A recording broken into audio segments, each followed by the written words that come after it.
So everyone, welcome to the live session on studying abroad and how to get your dream admit. I am Neha Agrawal. I'm the founder advisor of communications and I'm going to be your facilitator for this session. So the first thing that we're going to do is understand your research goals, understand your study abroad goals, because I want to know from you why exactly do you want to study abroad and what are your plans for the future. After that, we're going to talk about how to build a strong profile. So here we will discuss what are the key ingredients that go in building a strong profile for your study abroad applications. Then we will also understand what is the timeline of applications that you should follow. So people who are going for fall 2024 admissions, I think this is going to be super useful for you. And for people going for fall 2025 admissions, I think it will give you a good idea as to when do you need to start preparing. Then we will also talk about how to write SOPs and LORs.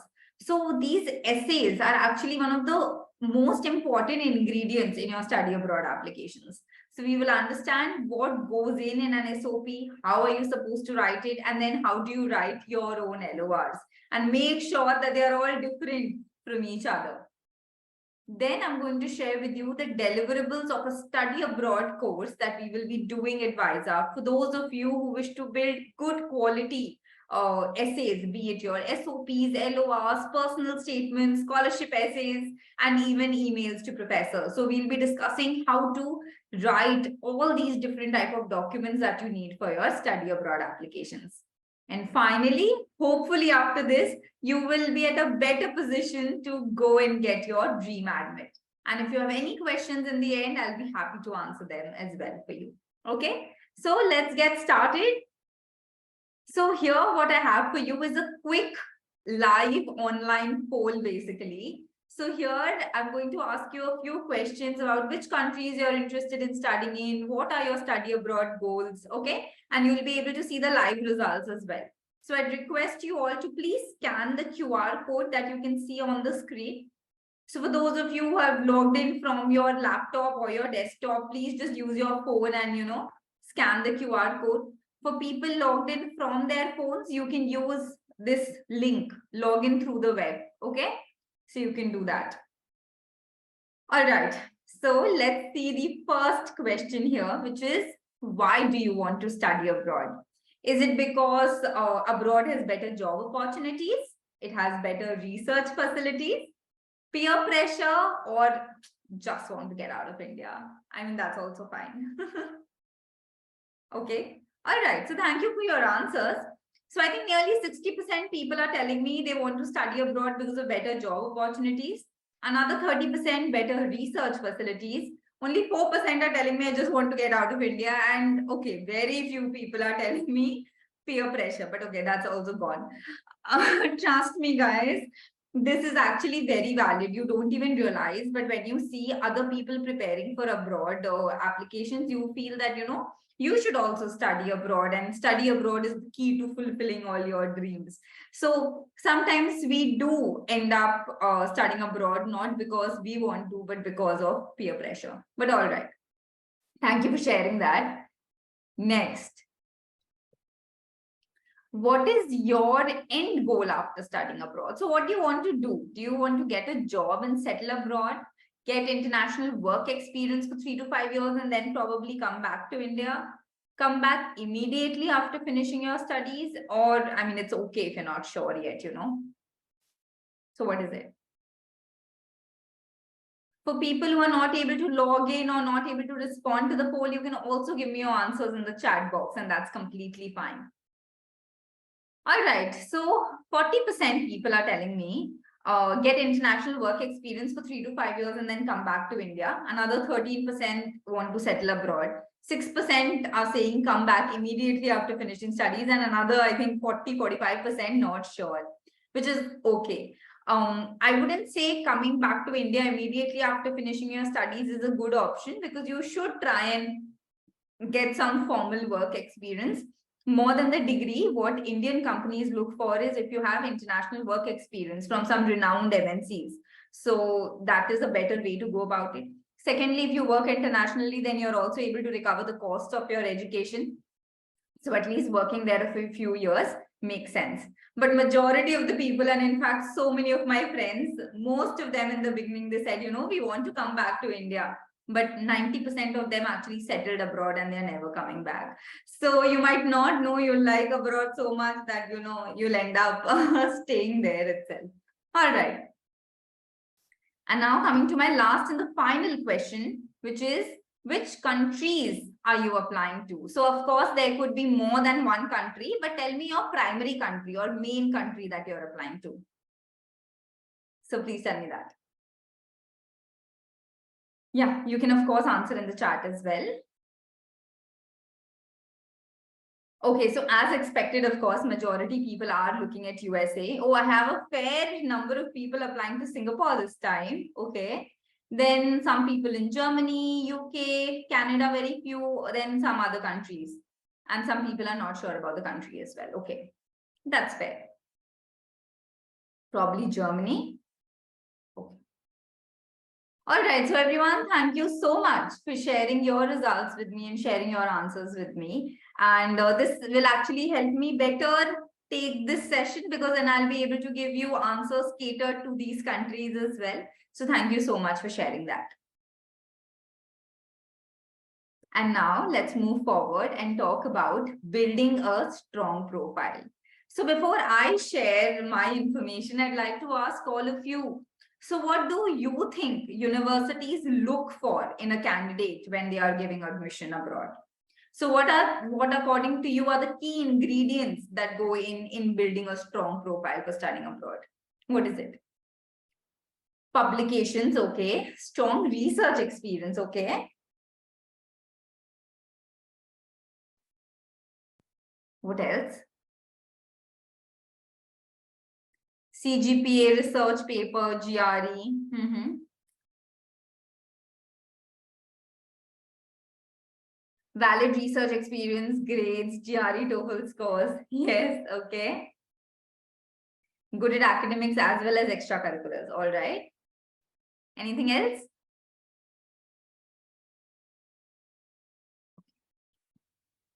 SOP, gate, okay. All right, so let's see everyone. So the first thing that the universities look for in a candidate is your academics.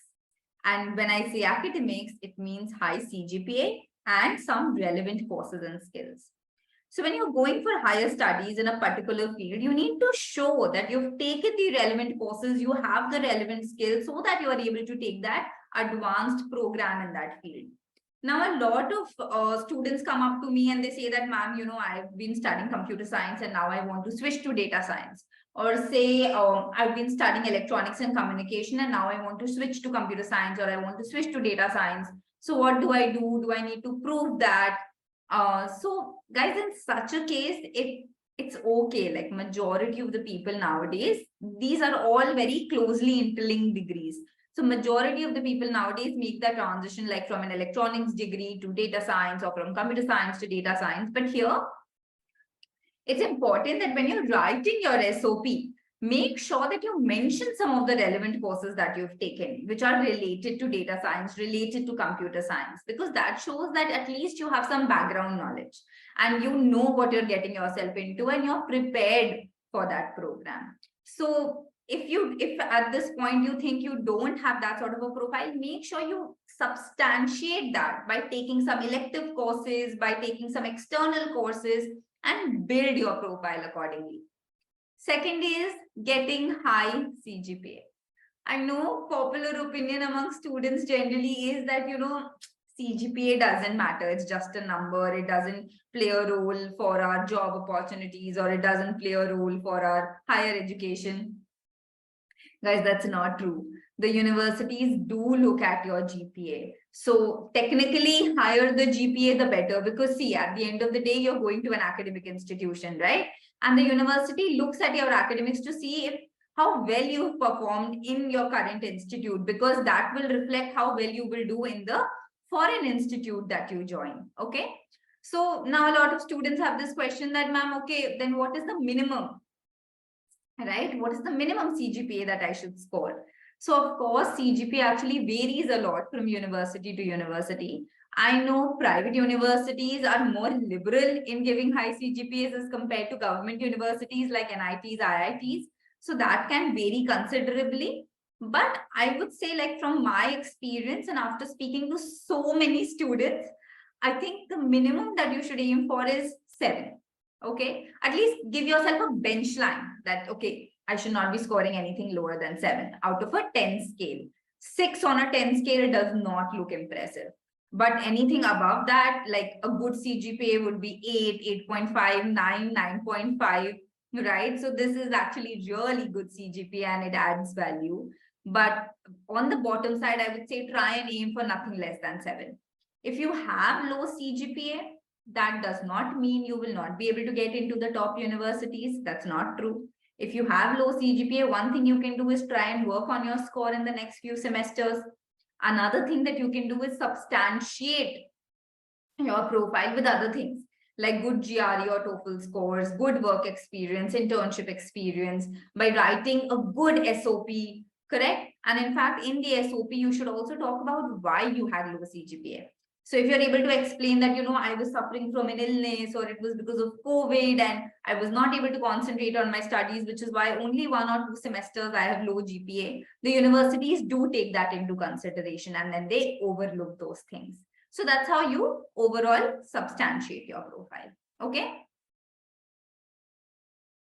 Next is relevant experience. So of course, you also need to show that you have good experience in the field you're planning to do your higher education in. It could be your master's or your PhD.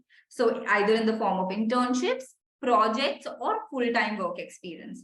Now, I know a lot of you were saying that, yes, research experience is important. Well, I will not discount that. If you have research experience, then I think that really adds value. And not just research experience, because there's no way you can say that you've done good research. So how do you prove you have good research? By either having a publication, but I also understand that, publications are not easy to get and sometimes they take a lot of time. If you have a publication, that of course is fantastic because that really sets your application apart, because not many students will have that. But if you think you don't have time to go for a publication, try and go for a conference instead, because conferences are easier to get in and they also give credibility that yes, you have done good quality research, which is why you've been accepted at that conference. So please try to substantiate your research with publications or with conference presentations. And then of course, by doing some good internships or by full-time work experience in good companies. Okay. Next is your test scores. So tell me, how many of you here actually know that GRE and TOEFL patterns have changed?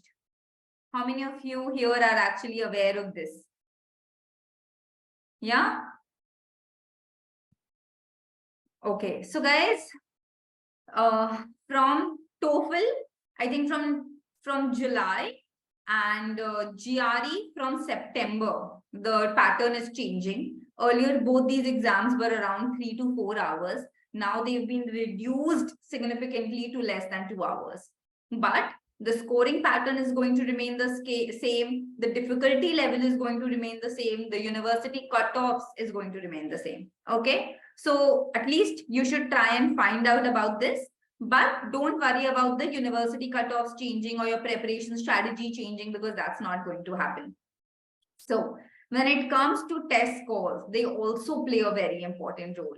And when you see cutoffs on the university website that, the GRE cutoff could be 310 or 312, or TOEFL cutoff could be even, like 85, 90, that doesn't mean that that's the score that you need to get.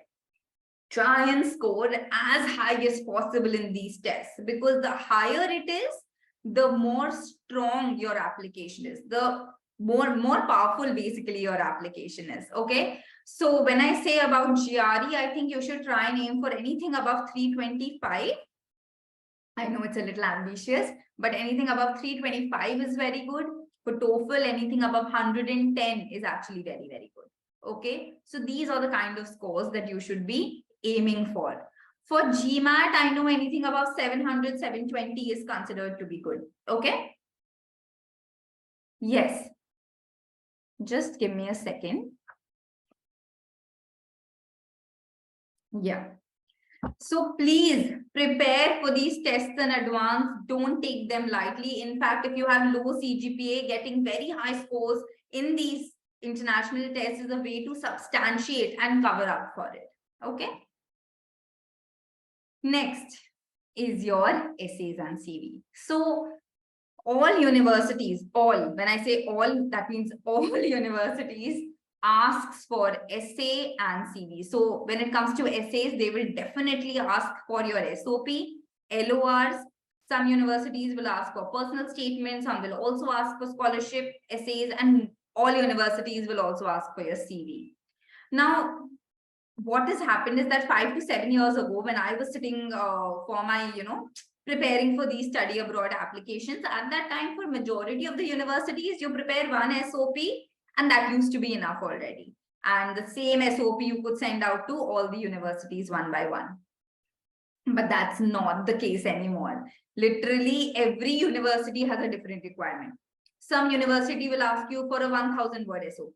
Some will say, I only want a 500-word personal statement. Some will say that I have few questions on my application that you should answer. I don't want any random SOP. So literally for every university, you need to look at their requirement and then prepare that essay accordingly. So giving considerable amount of time to prepare these essays is also important. Please don't take them lightly, because your essays can literally make or break your application. If your entire profile is strong and you have a weak essay, weak LOR, you still stand a chance to get rejected. On the other hand, if you have a weak application, but you write a very strong SOP, then there's a chance that you will still get an admit over somebody who has a much better profile than you. So that's the kind of role these essays play in your admission. So please don't take them lightly. We will talk about essays very soon, don't worry. Okay. And the final one is your uniqueness. So once I finish the session, take some time and go into a retrospection mode and think about what makes you different. That could be some particular skill that you have. It could be a subject or a technical skill that you're very good at. Or it could be a personality trait that you are very proud of. Or it could be an extracurricular activity, which again, you are very good at. But try to identify what makes you different, what makes you unique. Because universities really want to see what difference are you bringing from other students. Okay. So think about that uniqueness, and when you do, you're supposed to highlight that over and over again in your CVs, in your essays, and in your application. Okay. So these are together all the ingredients that go in making a strong profile for your study abroad applications. So now I'll be happy to take a few questions before we move forward. So please tell me. When to apply for colleges in third year or fourth year? So that depends when you want to study abroad. If you directly want to go for higher studies after you graduate college, then you need to start applying in your 6th semester itself. Okay. But I mean, if you want to get 1 year of work ex or 2 years of work ex and then go abroad, and then you need to apply in your 4th year. Okay.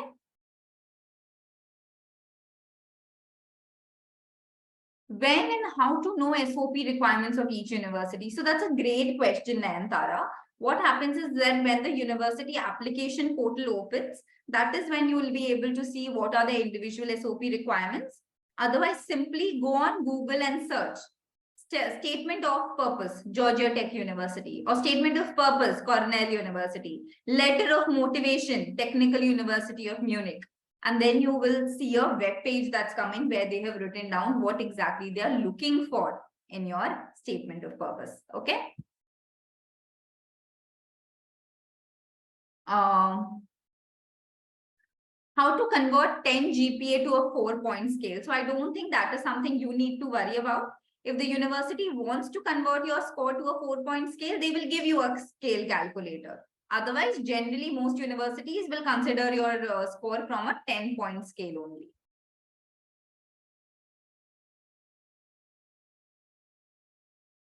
How to decide which universities you should apply to? Of course, we will get to that. Is GRE or TOEFL required for PhD too? Yes, of course. GRE and TOEFL is also required for PhD admissions and not just masters. Okay. All right. So guys, I take more questions in the end, but let's now move forward. Next is know the timeline for applications. So tell me, for people, how many of you here are actually going for fall 2024 admissions? How many people here are going for fall 2024 admissions? Please respond in the chat. Planning to? Okay. So now tell me, what stage are you in your application process? How many of you have finished shortlisting your universities? How many here finished shortlisting your universities? Guys? 1, 2. Okay, you're making me worried. Okay. How many of you how many of you have completed your GRE and TOEFL tests, or at least scheduled your GRE or TOEFL tests?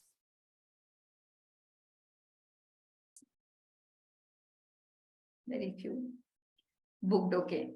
That's good. In September? Okay. All right.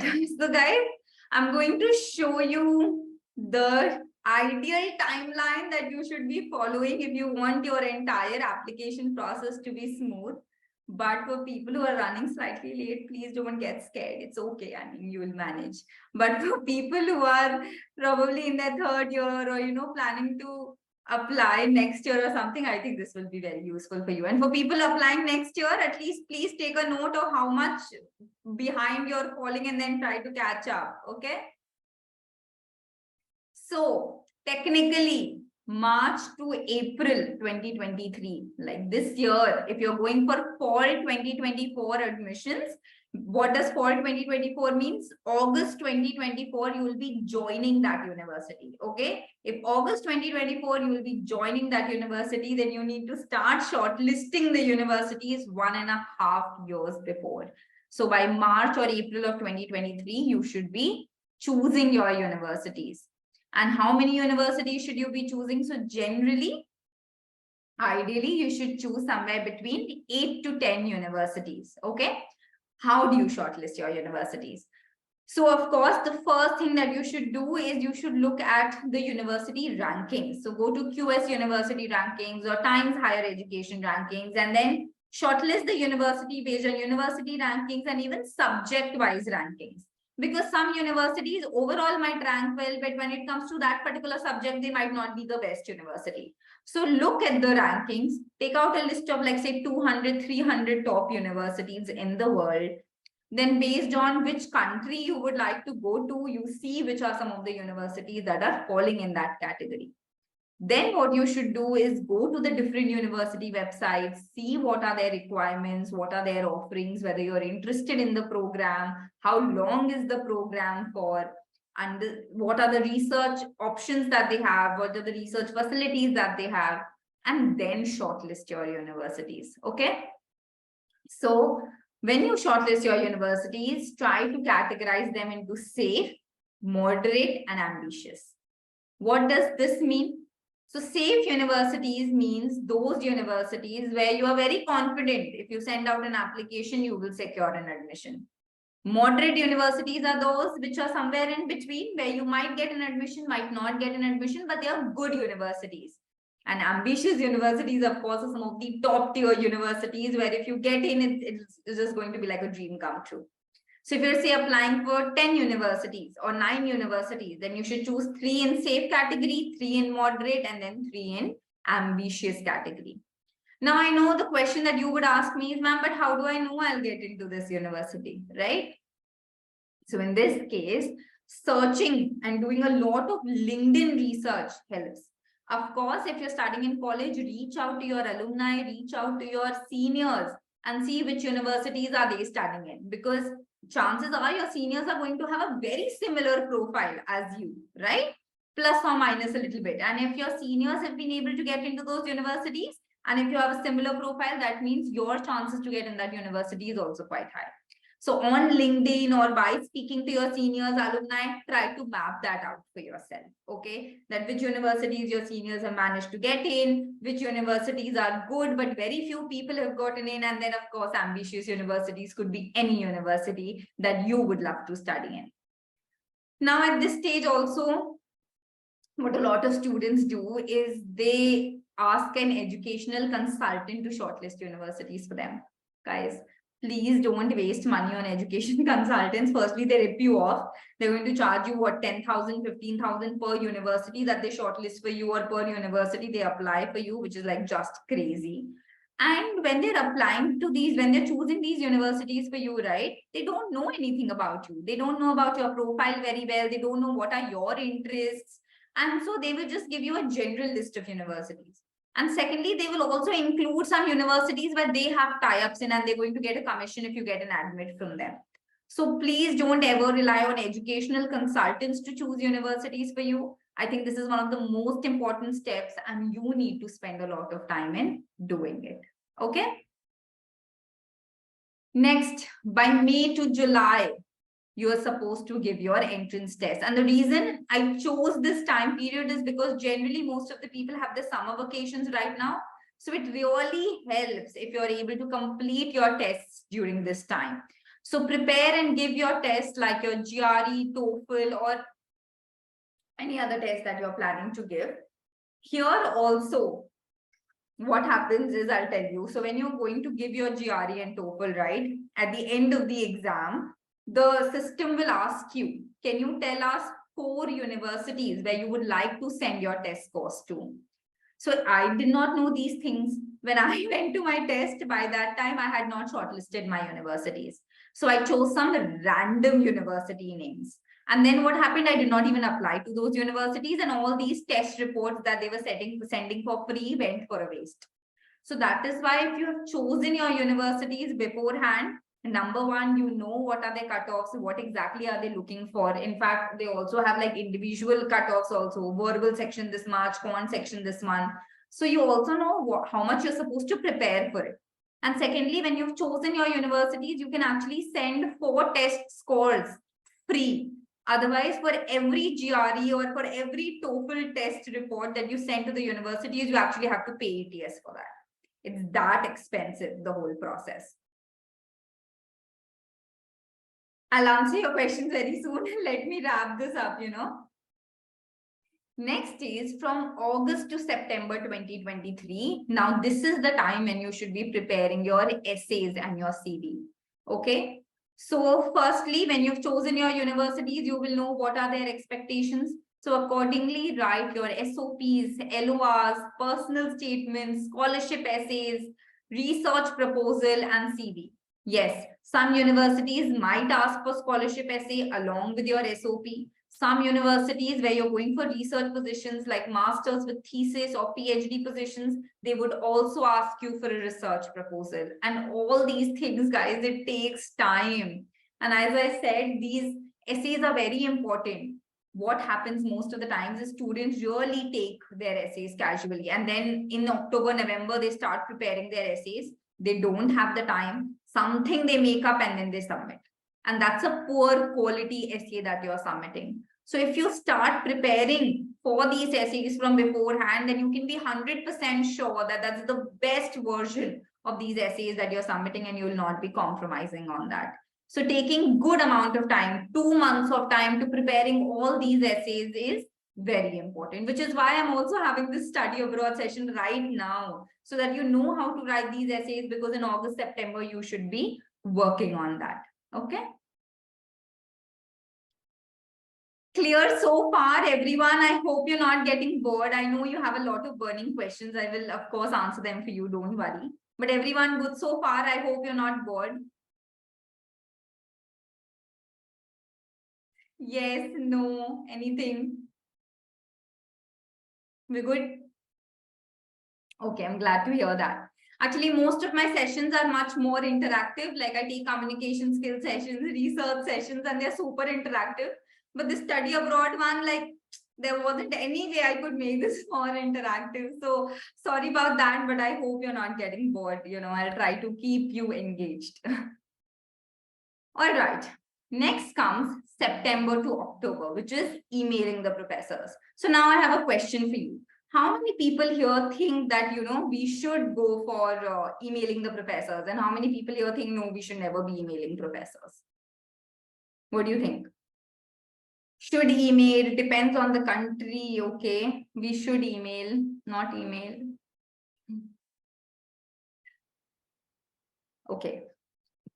So guys, the truth is that not every time you have to email the professors. Okay, so it depends on the program that you are applying to. If you are applying for a coursework based program where the only requirement from the program is for you to study a couple of subjects, pass those subjects, and then you get the degree, then emailing the professor from beforehand is not going to add any value. In fact, they're not even going to respond to you.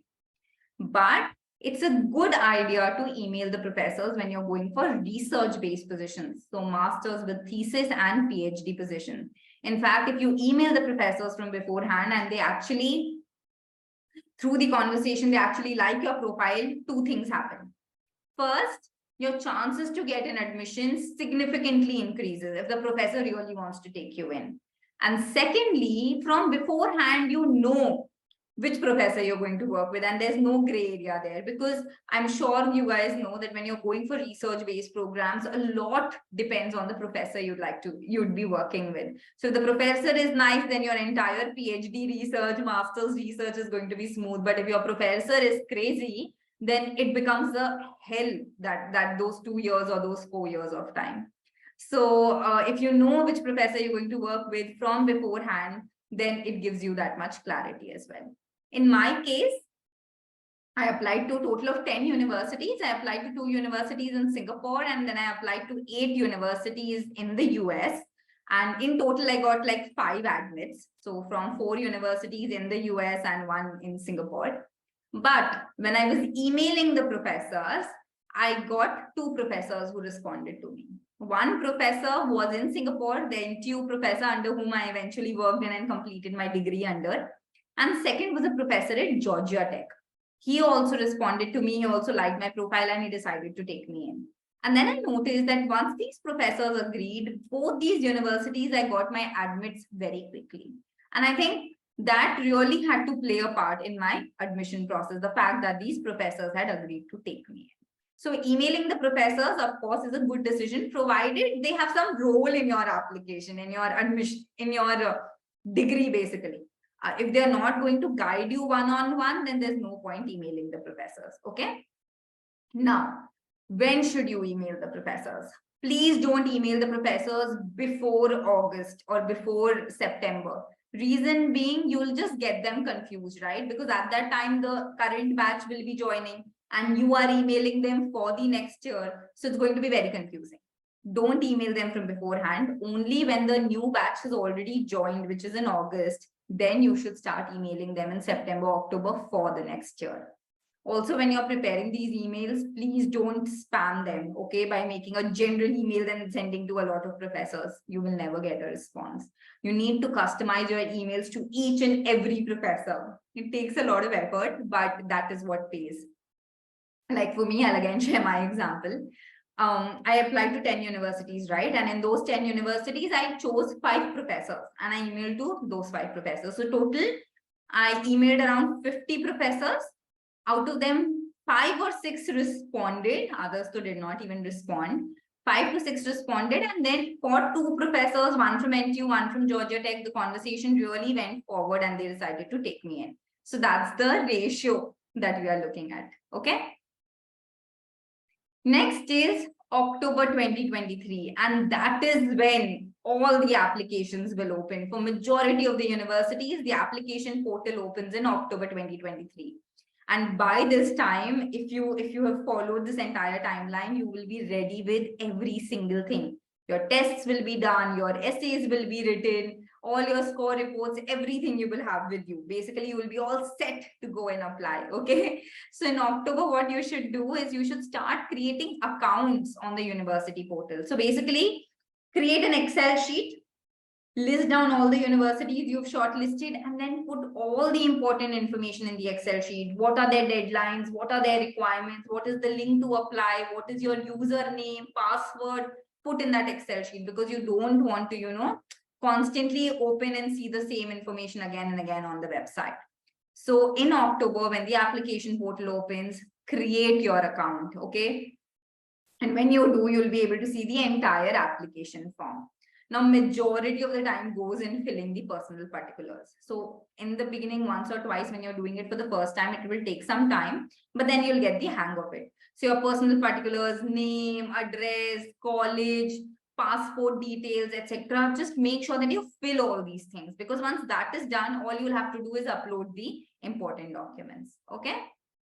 And then from November and December onwards, one by one, you start submitting the application. So of course, based on the universities which have deadlines first, you aim for that, make sure all your documents are ready for that. And then one by one, you start completing your applications. For the majority of the universities, the deadlines are usually 31st December. Some universities have in January, some universities also have in February, but for majority of them, it's in December. So you will realize that you have to keep everything ready for the December application itself. Okay. So everyone, is this clear what kind of timeline you should be aiming at in order to go for the next year admissions? So that's how much time you need to put into this. Everyone clear? Got it? Okay, let's take a few more questions now before I go into the next topic. So please tell me anything you'd like to ask regarding whatever I have covered, anything you have questions, doubts regarding that. What do you mean by shouldn't we target early admissions? How do I know if my essay is good enough? What is considered a good essay? So a good essay is the one which really conveys your story. Of course, there's no benchmark to it, and there's no way that you can score your essay and find out whether your essay is 8 out of 10 or 9 out of 10. A good essay is the one which is written in academic English, conveys your entire story, and convinces the admissions committee that you're a good fit for the program. Okay. Do emails have certain bias for certain applications, for certain professors? Not really.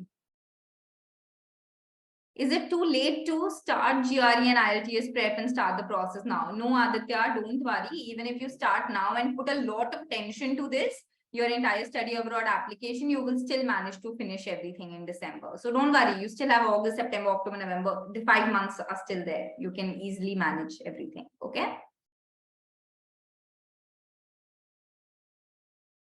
Is it possible? Yes, Soham, it's possible to go for fall 2024, even if you've not started GRE prep till now. Don't worry, you can still manage in the next 5 months. Of course, you should write the emails in English. Yeah, so if universities have early deadlines like October, November, then you have to aim for that. That is why I said if you choose universities from beforehand, you will know all this information, right? Which universities have earlier deadlines, etc. Okay. What role does the college you graduated from play? Does ranking matter? So, of course, the college you're graduating from does add value. Definitely, universities know if you're coming from IITs or NITs, that's like the tier 1 type of colleges that you can come from. Then BITS, Pilani, etc. also has good weightage abroad, because, huge alumni base is there abroad who have actually graduated from some of the top universities. After that, some of the other private institutes also have good weightage, and the list goes on. But at one point, I wouldn't say at a very lower level, I wouldn't say that the kind of college you're coming from matters as much. But of course, tier 1, tier 2, tier 3 does exist, and that plays a role. Okay. All right. So more questions we will tackle later. Okay. So let me wrap up our session where I come to my last topic for today, which is learning how to write SOPs and LORs. So I think I've stressed enough already that your statement of purpose is a very important document. I'll share my story with you. So when I was applying for my study abroad, I knew how important an SOP is. And so I thought that, I don't want to mess it up. My writing skills are probably not that good, so I don't want to mess it up. And what I did was I hired an SOP writer, a professional SOP writer, and I paid shitloads of money, very honest. And I paid him a lot of money to write my SOP. And in the end, when I actually got my SOP, it looked very general. It looked, in fact, it almost looked fake, like it did not convey my story or my experiences in any way. And then I thought that, this is not something I can submit. This is too general. This doesn't talk about me at all, like what I'm feeling or why I want to study abroad. So in the end, I wrote the SOP myself, and that got me an admission into some of the top universities. In fact, nowadays there are so many AI tools available. A lot of students are always asking me, should we go for an AI tool, get our SOP written from an AI tool? No. And an AI tool also is not doing justice. So what is important is for you to write the SOP yourself, because at the end of the day, you know yourself best. You know what has been your journey till now and why do you want to study abroad and why are you so interested in that field. So of course, you can take help from people, you can take a little bit help from AI tools, but at the end, it is you who are supposed to write the SOP. Okay. So how do you write the SOP? Well, let's see. The first step is to brainstorm ideas. Okay, now generally the mistake that we do is when we have to write an SOP, we just sit down to write one. Don't do that. Brainstorm content. Why do you want this degree? How will your qualifications and experiences make you a good fit for the program? What are some of the courses or program features of that particular university that excite you? And what do you want to do after you get this degree? So these are all very important questions that you need to address in your SOP. So please think about it first.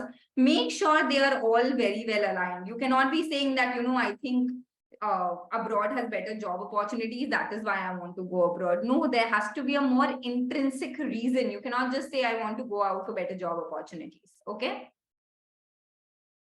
After that, once you brainstorm content, when you have enough information about this, the next thing you're supposed to do is develop an outline. How do you do that? You basically break down your SOP into 3 parts, which is introduction, body, and conclusion.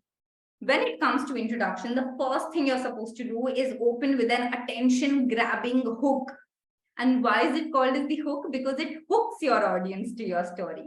Now, generally, most students, they go for very cliched openings where they open their SOPs with a quote from a famous personality or a childhood story. Instead of that, try to go for a better hook where you share a very emotional story, yet conveying what is your motivation to pursue that program, which is different, which is unique. Okay. Then comes the body. And here you share all your professional accomplishments and experiences. Now, again, the mistake that students make here is that they make it a complete duplicate of a resume, or in fact, an extended version of a resume. Don't do that. See, in a resume, what do? We generally talk about our achievements, but in an SOP, what you're supposed to do is also talk about your challenges. What were some of the problems that you faced in those roles and responsibilities? How did you overcome them? And then what did you learn from that entire process? Because the university, the admissions committee wants to see if you face these kind of challenges and if you manage to overcome them, then in the university, when you face similar challenges, you will know how to overcome them as well. Okay. And finally comes the conclusion. So here you need to talk about how it's a win-win for both you and the university. Don't just talk about when you give me admission in your university, it's really going to benefit, I'm going to do so well in my career. No. Also talk about how do you plan to give back to the university by, say, participating in their research, or by participating in some international level competitions, or by participating in class discussions. But how you have to tell the university that, see, if you give me admission, I'm also adding value to your program. And it's not that you are only just benefiting me. Okay. So this is how you will develop an overall outline. Once you've done that, you write your first draft. So basically all that brainstorming content, you put it into this IBC structure of introduction, body, and conclusion, and then you prepare your first draft. Here at this point, make sure that, you're telling a story. Everything is tied together. Don't worry about grammar, language at this point. Just keep writing. Basically, it's a word vomit where you're vomiting everything that you can think about. Once you have everything on the paper, that is when you edit your SOP. So you look at your SOP again and then keep on chiseling it. What do I mean by chiseling it? Keep on editing it again and again and again until you feel that the SOP that you have is the best version of what you could have prepared. Now work on your spelling, grammar, punctuation. Make sure it's a perfect SOP.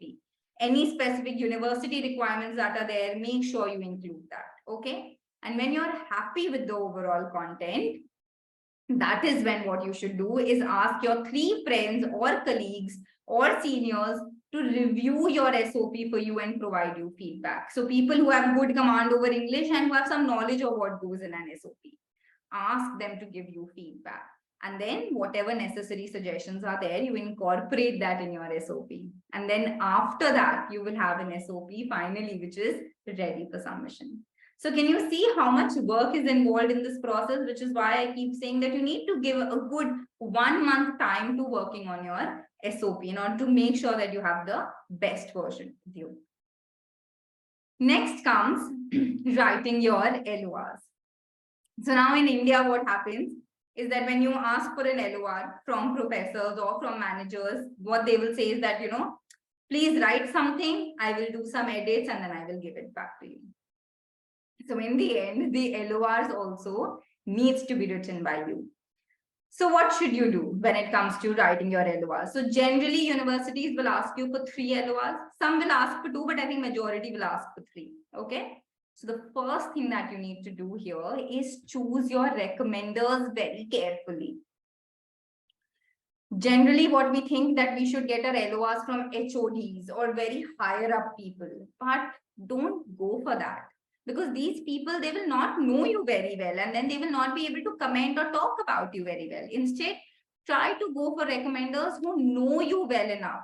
So they could be professors you've done some projects with, some professors who've taught you multiple subjects, some manager under whom you've done an internship with, right? So these people who've observed you very closely, you should try and take your recommendation letters from them. Then the next thing you should think about is, are they going to write positive things about you? Say, for example, with some professor, you had some argument sometime.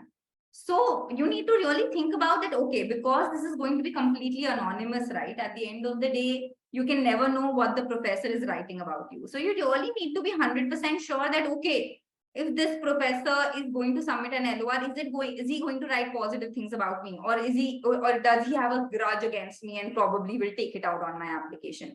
So be very sure of that and then choose your recommender. Same goes for your managers.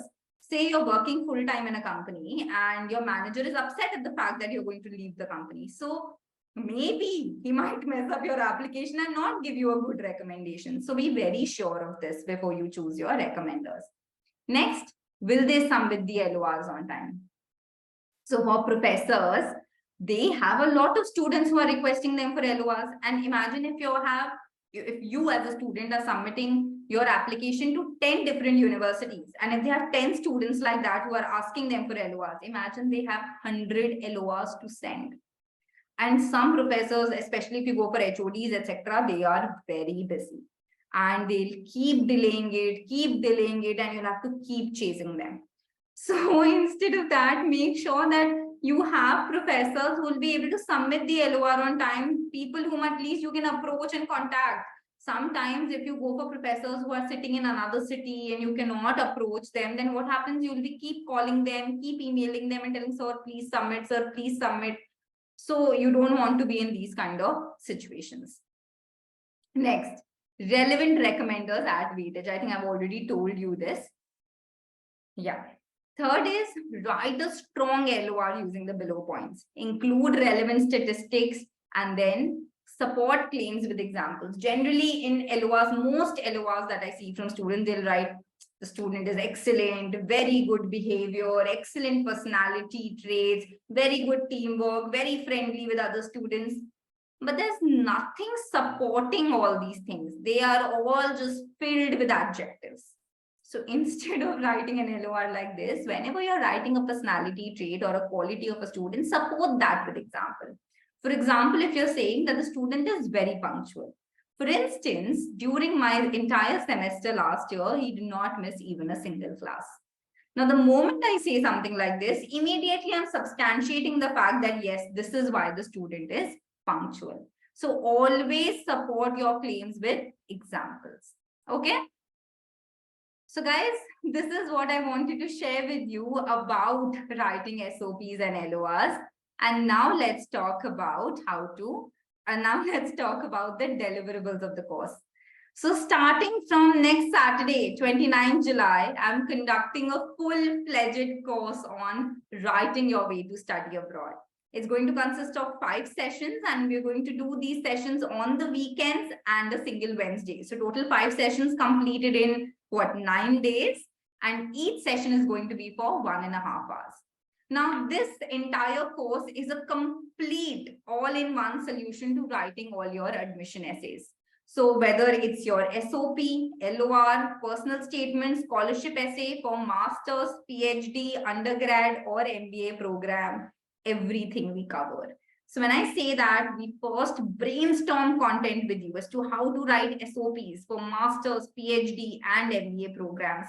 I share a lot of university examples with you of my past students who have gotten into some of the top universities and my friends who studied in these top universities, so that you have at least some idea of what goes in these good SOPs. I think someone was asking me, right, how do I know if it's a good SOP? So when you look at some of the good SOPs that have actually gotten admission in top universities, you will have that idea. Build your confidence in writing through in-class exercises and assignments. So for people who are not confident with their writing, we are also going to build that confidence by doing some exercises where we can polish your writing skills as well.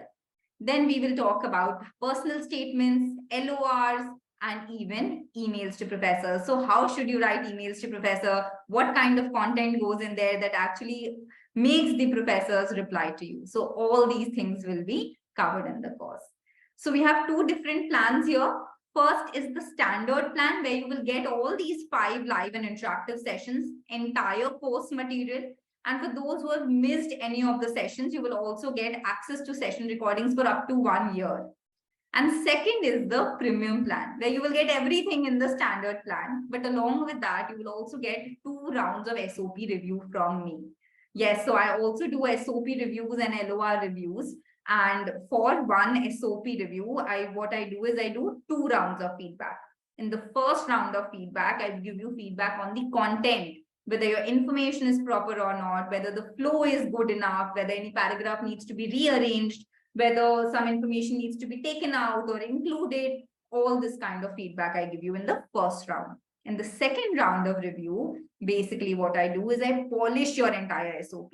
Work on your grammar, language, sentence construction, and polish the entire thing so that it is ready for submission.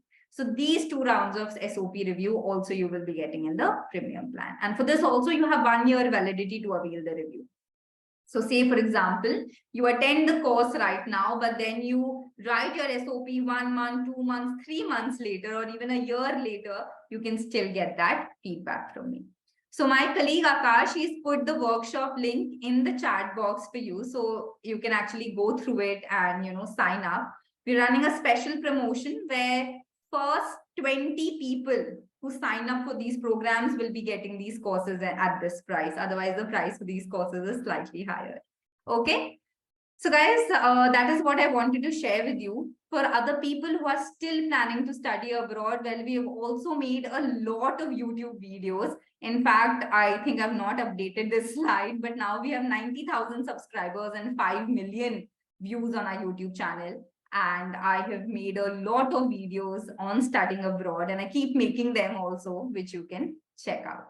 Okay. So I think Akash, you can also put the YouTube link in the chat. Yes. So if you want to check out this channel, you can do that. And yes, so now guys, I wish you all the very best. Go get your dream admits. I'll be really happy and excited if you're able to get into the universities that you aspire to.